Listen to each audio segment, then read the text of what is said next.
So who should receive the Lord's Supper? That's a good question when we talk about communion, the Lord's Supper, Eucharist. We would say for those who are followers of Jesus, who have examined themselves and make this declaration of faith in Christ. 1 Corinthians 11, 27 through 30 says this, "Whoever, therefore, eats the bread or drinks the cup of the Lord in an unworthy manner will be guilty concerning the body and blood of the Lord. Let a person examine himself, then and so eat of the bread and drink of the cup. For anyone who eats and drinks without discerning the body eats and drinks judgment on himself." Well, it's really important here when we talk about who should receive the Lord's Supper.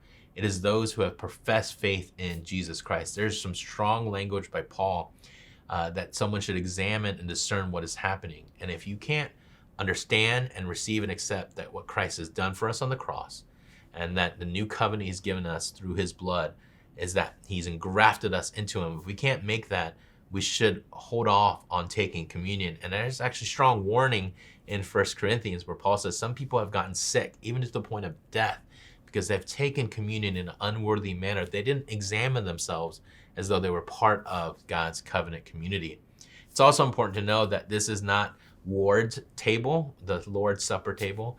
It's not just if you're a member of Ward, you can take communion. It's that you're a part of God's covenant community in all its forms. So whether you go to the church, Baptist church down the road, or you go to a Methodist church on the other side of town, none of that matters as long as you profess faith in Jesus. This is your table. But we do ask that you're old enough to discern what is happening here, because it's such an important meal. It's such a consequential meal in the positive way and in the detrimental way that Paul talks about. So you have to be old enough to discern what is happening here. So we ask infants, obviously, and even young children, if they're not able to know what's happening and discern what this meal represents, that they withhold until they're ready to do so to take the first communion.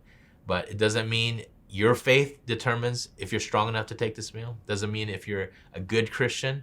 All it is if you profess faith in Christ, because in that promise, Christ actually spiritually nourishes us, helps us grow in our faith, and gives us grace.